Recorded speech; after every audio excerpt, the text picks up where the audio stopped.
If you watch sports, you have definitely heard the cliché about teammates becoming like family. While it's not rare for teammates to become good friends, there are only a few cases where their bond is actually that strong. In today's video, we'll present one of the most unique and unforgettable friendships in sports history. The story of Jack Twyman and Maurice Stokes. Maurice Stokes was born in Rankin, Pennsylvania in 1933. From an early age, he stood out for his height and athletic ability, thus he turned to basketball. Initially, he showed his talent with Westinghouse High School in Pittsburgh, while during 1951 to 1955 he played college basketball with St. Francis University, where he averaged 22 points and 24 rebounds per game. His impressive college career resulted in him being selected second overall in the 1955 NBA draft by the Rochester Royals, predecessor to the current Sacramento Kings. Stokes entered the NBA as a tremendously athletic 6'7" and 240 pounds forward, who paired it with an outstanding basketball IQ. From the outset, Stokes established himself as a top rebounder, as well as a very good passer, unusual for a tall player. In his first year, he was named Rookie of the Year, averaging 16.8 points, 16.3 rebounds and 4.9 assists per game. In total, in his first 3 years in the NBA, Stokes became an All-Star 3 times, while also having the same number of appearances in the All-NBA second team. In addition, from 1955 to 1958 he was first in the entire NBA in total rebounds and second in assists, behind only Celtics legend Bob Cousy. Stokes was already one of the NBA's biggest stars, and the future looked bright. But, unfortunately, this upward trend would be cut short. March 12, 1958. In the final game of the regular season, the Royals were playing against the Minneapolis Lakers. At one point, Stokes drove toward the basket, made contact with an opponent, and fell awkwardly to the floor, hitting his head. He remained down unconscious for several minutes, until they gave him smelling salts and he recovered. Then, he came back and finished the game. 3 days later, the Royals played in Detroit against the Pistons for the first round of the playoffs, where Stokes played, but was not himself. On the return flight, he became seriously ill. As he told a teammate, "I feel like I'm going to die." When the plane landed, Stokes was taken to hospital, where he suffered a seizure and fell into a coma for weeks. When Stokes awoke from the coma, he was permanently paralyzed. He was diagnosed with post-traumatic encephalopathy, a brain injury that damaged his motor control center and was caused by the fatal fall in the game against the Lakers. Stokes was permanently placed in a hospital in Cincinnati, where he would spend the next 6 years of his life. However, his family could not afford the exorbitant medical expenses, since, at that time, NBA players were not paid today's amounts, nor did they have insurance. Then his teammate, Jack Twyman, decided to take action. Jack Twyman was a talented forward, selected by the Rochester Royals in the same draft as Stokes.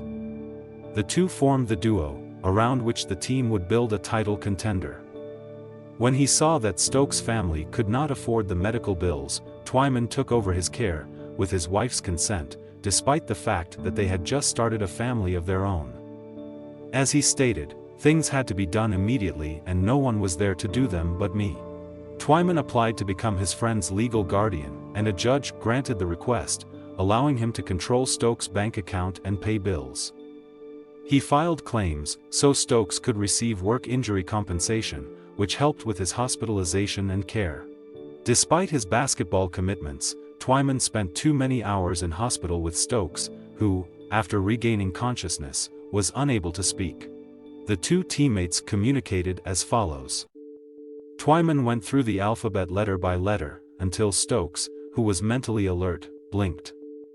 So, he was slowly forming words.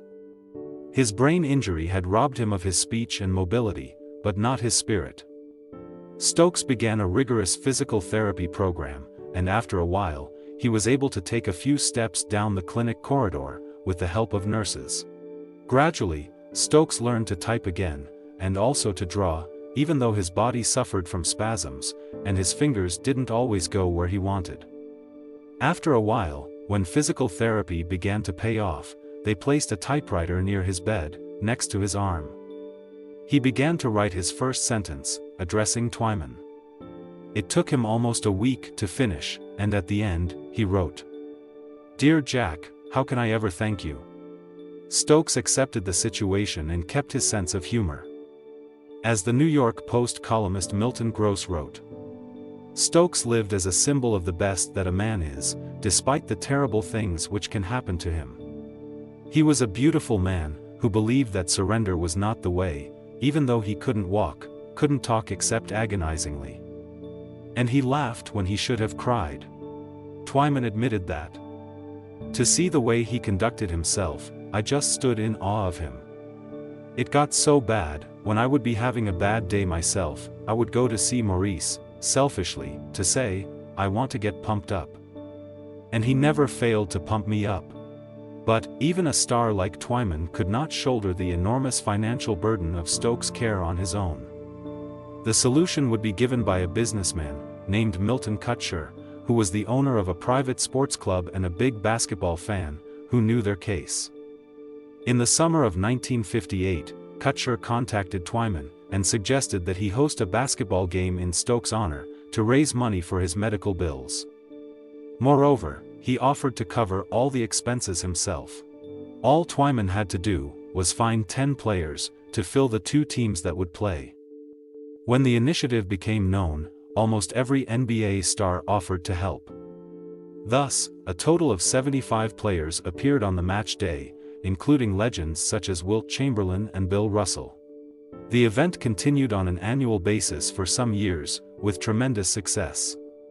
In fact, Stokes was able to attend some of them in his wheelchair, experiencing the love and support of his colleagues.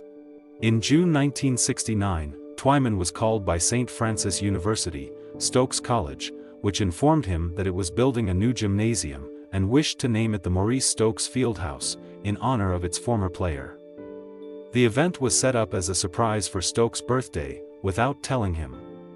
Thus, the 2 friends attended the event, and when the college president announced the gym's new name, a stunned Stokes burst into tears of emotion. On April 6, 1970, Maurice Stokes died of a heart attack, at the age of 36. He was buried at St. Francis, as was his wish. After his death, the games continued as charity games for several years, carrying on his legacy, and helping people in need. Jack Twyman retired from basketball in 1966, and was inducted into the Naismith Memorial Basketball Hall of Fame in 1983. Twyman believed that Stokes should also be inducted into the Hall of Fame, and campaigned for years to promote his nomination. Finally, in September 2004, Stokes was inducted into the Hall of Fame.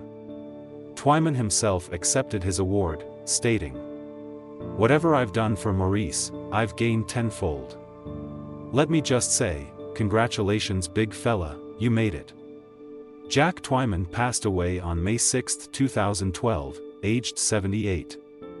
A year later, the NBA established the Twyman-Stokes Teammate of the Year award in their honor, which is given annually after voting, to the ideal teammate, who demonstrates selflessness and commitment to his team. Then Commissioner David Stern stated that the relationship shared by Jack and Maurice is as profound an illustration of compassionate and unconditional fellowship between 2 teammates that the NBA has ever seen. What better way to honor the lifelong bond that developed between them, by establishing an award in their honor that recognizes friendship and selflessness among teammates. Jack Twyman and Maurice Stokes taught the world that strength lies not only in physical prowess, but in the depth of human connection and empathy. Their legacy continues to inspire hearts, as a shining testament to the profound impact of love, compassion, and selflessness.